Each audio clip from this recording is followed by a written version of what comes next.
Hello everyone. Competitive sociology के part 24 में आप सबका स्वागत है। आज इस वीडियो में हम समाजशास्त्र की विषय वस्तु से संबंधित क्वेश्चन पढ़ेंगे जो काफ़ी महत्वपूर्ण क्वेश्चन है। तो समाजशास्त्र की विषय वस्तु सामाजिक संबंधी है, ये शब्द किसने कहे हैं? मैकाइवर और पेच ने कहे हैं। मैकाइवर और पेच ने समाजशास्त्र की विषय वस्तु को सामाजिक संबंधी माना है। विषय वस्तु का मतलब होता है समाजशास्त्र में किन चीज़ों की हम स्टडी करेंगे, किन चीज़ों का हम अध्ययन करेंगे।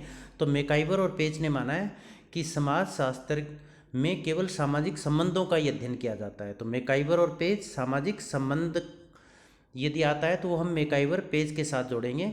अगस्त काम्टे ने समाजशास्त्र की विषय वस्तु को कितने भागों में बांटा है? अगस्त काम्टे ने पुस्तक लिखी थी पॉजिटिव पॉलिटी। उस पॉजिटिव पॉलिटी पुस्तक में उन्होंने समाजशास्त्र की विषय वस्तु को दो भागों में बांटा, सामाजिक स्थिति की और सामाजिक गति की। अब इनके सामाजिक स्थिति की और सामाजिक गति की ये हम समाजशास्त्र के विषय वस्तु के डिटेल्ड वीडियो में एक्सप्लेन कर चुके हैं, उसमें आप देख सकते हैं। इसके बाद व्हाट इज सोशियोलॉजी बहुत इंपॉर्टेंट पुस्तक है, कई बार ये क्वेश्चन पूछा भी गया है। ये किसके द्वारा लिखी गई है? एलेक्स इंकल्स के द्वारा लिखी गई है। इन्होंने इसी पुस्तक के अंदर समाजशास्त्र की विषय वस्तु को निर्धारण के 3 मार्ग बताए हैं, 3 तरीके बताए हैं। ऐतिहासिक मार्ग, हिस्टोरिकल पाथ, अनुभविक मार्ग, एम्पेरिकल पाथ, और विश्लेषणात्मक मार्ग, एनालिटिकल पाथ। इसका भी हम पहले समाजशास्त्र की विषय वस्तु के वीडियो में डिटेल से एक्सप्लेनेशन कर चुके हैं। क्वेश्चन आ सकता है एलेक्स इंकल्स ने समाजशास्त्र की विषय वस्तु को निर्धारण करने के कितने मार्ग बताए हैं? यदि पाथ पूछ लिया जाए तो 3 पाथ है, हिस्टोरिकल पाथ, एम्पेरिकल पाथ और एनालिटिकल पाथ। बहुत इंपॉर्टेंट क्वेश्चन है ये। इसके पश्चात एलेक्स इंकल्स ने समाजशास्त्र की विषय वस्तु में किसे शामिल किया है? इन्होंने बताया कि समाजशास्त्र में उन तीनों मार्गों के माध्यम से उन्होंने बताया कि समाजशास्त्र में सामाजिक अध्ययन, समाज का अध्ययन करना चाहिए, सामाजिक संस्थाओं का अध्ययन करना चाहिए और सामाजिक संबंधों का अध्ययन करना चाहिए। ये जिस भी राइटर की समाजशास्त्र की विषय वस्तु के पॉइंट दिए गए हैं, ये पॉइंट हम पिछले वीडियो में समाजशास्त्र की विषय वस्तु वाले वीडियो में डिटेल से एक्सप्लेन की हुई है, तो इनका आप डिटेल से स्टडी वहाँ पर देख सकते हैं। यहाँ पर हम केवल शॉर्ट क्वेश्चन ले रहे हैं।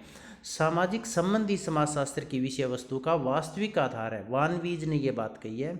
सामाजिक संबंधों के बारे में अगस्त मैकाइवर और पेज ने कहा था, वान वीज ने इसको वास्तविक आधार माना है। याद कैसे रखेंगे? बीज से जो हम जैसा बीज बोएंगे पौधा वास्तविक रूप में वैसा ही होगा, तो बीज से वास्तविक। तो वान वीज ने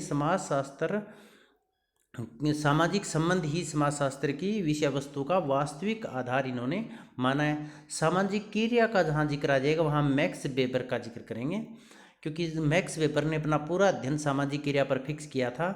तो सामाजिक क्रिया और सामाजिक संबंधों को समाजशास्त्र की विषय वस्तु किसने माना? मैक्स वेबर ने। देखो, सामाजिक संबंध ही समाजशास्त्र की विषय वस्तु है, ये किसने कहा? मैकाइवर और पेच ने। सामाजिक संबंध इस समाजशास्त्र की वास्तविक आधार है, ये वान वीज ने। और सामाजिक क्रिया और सामाजिक संबंधों को समाजशास्त्र की विषय वस्तु माना है मैक्स वेबर ने। तो तीनों काफ़ी इंपॉर्टेंट है। मैक्स वेबर वेरस्टेन सामाजिक अध्ययन की एक पद्धति है जिसके जनक भी माने जाते हैं। ये क्वेश्चन भी बहुत इंपॉर्टेंट है। वेरस्टेन क्या है? ये एक सामाजिक अध्ययन की एक पद्धति है जिसमें जो, जैसे मान लीजिए हम सिरसा से हैं और हमें गुजरात की स्टडी करनी है, तो हम हमारे विचार, मूल्य उनको एकदम से छोड़कर वहाँ जब नई परिस्थिति में ढलकर अध्ययन करते हैं तो उसको वेरस्टेन अध्ययन पद्धति कहा जाता है। तो इसके जनक मैक्स वेबर थे जो कि जर्मनी के रहने वाले थे। इसके पश्चात देखिएगा अगला क्वेश्चन हमारा, प्रथम समाजशास्त्र की प्रथम पत्रिका कौन सी थी? तो समाजशास्त्र की प्रथम पत्रिका इमाइल दुर्खिम के द्वारा लिखी गई थी। इसका नाम एनी सोशियोलॉजी के नाम से है ये, तो ये आप अच्छी तरह से देख लेना। Social thoughts from lore to science, ये पुस्तक किसकी है? ये पुस्तक हार्वर्ड बेकर तथा हैरी एल्मर बार्नेस की है। इन्होंने इस पुस्तक में जो इंकल्स ने बताए थे, मार्ग बताए थे, ऐतिहासिक मार्ग बताए थे, ऐतिहासिक मार्ग, तो ऐतिहासिक मार्ग के अंदर बताया गया था भी जो समाजशास्त्र के संस्थापक हैं उन संस्थापकों के लेखों का अध्ययन किया जाए। तो उसी से रिलेटेड ये हार्डर बेकर तथा हैरी एल्मर बार्नोस इन्होंने अपनी पुस्तक लिखी थी social thoughts from lower to science. इस पुस्तक में उन्होंने 1178 पृष्ठों में समाजशास्त्र के इतिहास का उल्लेख किया था।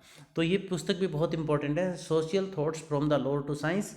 और हार्वर्ड बेकर तथा हैरी एल्मर बार्नेस है, इन्होंने किस पुस्तक में समाजशास्त्र की विषय वस्तु का वर्णन किया? Social thoughts from lower to sciences. ये पुस्तक काफ़ी अच्छी तरह से इसका राइटर और ये आप देख लेना। कंटेम्परेरी सोशियोलॉजिकल थ्योरीज 1928 पुस्तक के लेखक कौन है? तो इसकी पुस्तक के लेखक सोरोकिन है। ये भी ऐतिहासिक मार्ग से संबंधित है।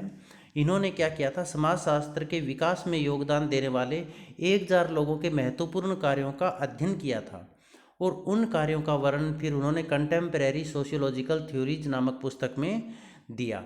तो ये अब ये क्वेश्चन भी आ सकता है, सोरोकिन ने समाजशास्त्र की विषय वस्तु का वर्णन कौन सी पुस्तक में किया? तो कंटेम्परेरी सोशियोलॉजिकल थ्योरीज 1928। ये जो इस वीडियो के अंदर हम जो क्वेश्चन आपको बता रहे हैं, इन क्वेश्चन को कॉम्पिटिटिव एग्जाम की दृष्टि से बहुत अच्छे तरीके से आप तैयार कर लेना। इसके बाद प्रिंसिपल ऑफ सोशियोलॉजी 1877 पुस्तक किसके द्वारा लिखी गई? ये हर्बर्ट स्पेंसर के द्वारा लिखी गई थी और समाजशास्त्र की इसे प्रथम पुस्तक भी कहा जाता है। और इसी पुस्तक में हर्बर्ट स्पेंसर ने समाजशास्त्र की विषय वस्तु या अध्ययन वस्तु को शामिल किया है। तो क्वेश्चन आज समाजशास्त्र की अध्ययन वस्तु को हर्बर्ट स्पेंसर ने किस पुस्तक में वर्णित किया है? तो वो प्रिंसिपल ऑफ सोशियोलॉजी 1877 में। इसके बाद देखिए the Protestant ethic and the spirit of capitalism, ये पुस्तक किसकी है? मैक्स वेबर की है। इसी पुस्तक में बहुत इंपॉर्टेंट पुस्तक है ये भी, इसी पुस्तक में मैक्स वेबर ने समाजशास्त्र की अध्ययन वस्तु का वर्णन किया था। मैक्स वेबर ने आर्थिक धर्म के आर्थिक जीवन पर प्रभाव को जानने के लिए भारत, चीन और प्रोटेस्टेंट यूरोप का अध्ययन किया और उसी स्टडी के आधार पर इन्होंने अपनी ये पुस्तक लिखी थी। ये पुस्तक बहुत ही विवादास्पद पुस्तक भी रही थी। तो question the Protestant ethic and the spirit of capitalism पुस्तक किसकी है? तो मैक्स वेबर की है। मैक्स वेबर ने इस पुस्तक में किस चीज़ का वर्णन किया? धर्म के आर्थिक जीवन पर प्रभाव का। मैक्स वेबर ने किस पुस्तक में अपना समाजशास्त्र की अध्ययन वस्तु को बताया है? तो वो भी the Protestant ethic and the spirit of capitalism. और इस पुस्तक में उन्होंने किसका अध्ययन किया? तो भारत, चीन व प्रोटेस्टेंट यूरोप का अध्ययन उन्होंने किया था। इसके पश्चात हम पढ़ते हैं इमाइल दुर्खीम ने समाजशास्त्र की विषय वस्तु को कितने भागों में बांटा है? इन्होंने 3 भागों में बांटा है, सामाजिक स्वरूप शास्त्र, सामाजिक शरीर शास्त्र, सामान्य समाजशास्त्र। और वैसे तो इमाइल दुर्खीम ने अपनी विषय वस्तु का कोई विशेष रूप से वर्णन नहीं किया था, परंतु इसकी एक पुस्तक थी the rules of sociological method. इस पुस्तक के आधार पर समाजशास्त्र की विषय वस्तु का निर्धारण किया गया। दुर्खीम के अनुसार इस पुस्तक में उन्होंने समाजशास्त्र की जितनी भी सामाजिक घटनाएं उनको सामाजिक तथ्यों के रूप में देखकर स्टडी करने के लिए कहा। तो सामाजिक तथ्य की अवधारणा वही भी इमाइल दुर्खीम की थी। इसके पश्चात आप देखिए र्यूटर व हार्ट ने समाजशास्त्र की विषय वस्तु के कितने प्रकार बताए हैं? तो र्यूटर और हार्ट ने समाजशास्त्र की विषय वस्तु के 3 प्रकार बताए हैं, सामाजिक विकास, व्यक्तित्व का विकास और सामाजिक प्रक्रिया। ये विषय वस्तु के जितने भी प्रकार है इसकी डिटेल्ड एक्सप्लेनेशन हमने इससे पिछले वीडियो में दी है, जो आप देख सकते हैं यूट्यूब चैनल के ऊपर। इसके पश्चात है जिन्सबर्ग ने समाजशास्त्र की विषय वस्तु को कितने भागों में बांटा? जिन्सबर्ग ने 4 भागों में। क्वेश्चन सीधा भी पूछा जा सकता है जिन्सबर्ग ने कितने भागों में बांटा है? 4 भागों में। तो इनको हम याद कैसे रखेंगे? इसका याद रखने का सूत्र हम अभी आपको बताएंगे इसकी अगली स्लाइड में। तो इन्होंने 4 भागों में किस किस में बांटा? सामाजिक स्वरूप शास्त्र, सामाजिक नियंत्रण, सामाजिक प्रक्रियाएँ और सामाजिक व्याधि की। इसके पश्चात आप देखिएगा अगला जो अपना क्वेश्चन है, किंग्सले डेविस ने सामाजिक विषय वस्तु के कितने प्रकार बताए हैं? तो उन्होंने 5 प्रकार बताए हैं डेविस ने, सामाजिक संरचना, सामाजिक कार्य, सामाजिक अंतःक्रिया, व्यक्ति और उसका समाज और सामाजिक परिवर्तन। कैरेंस ने सामाजिक विषय वस्तु के 6 प्रकार बताए हैं, मानवीय क्रियाएं, सामाजिक संगठन। इसका विषय वस्तु का मतलब इनमें किन चीज़ की स्टडी हम करेंगे? तो इनमें हम करेंगे मानवीय क्रियाओं की, सामाजिक संगठन की, सामाजिक नियंत्रण की, सामाजिक परिवर्तन की, सामाजिक संस्थाएं और सामाजिक संहिताएं या सामाजिक नियम। ये बात कैरेंस कह रहे हैं। इसके पश्चात आप देखिएगा सोरोकिन के अनुसार समाजशास्त्र की विषय वस्तु क्या है? सोरोकिन के अनुसार समाजशास्त्र में किन चीज़ों का अध्ययन करना चाहिए?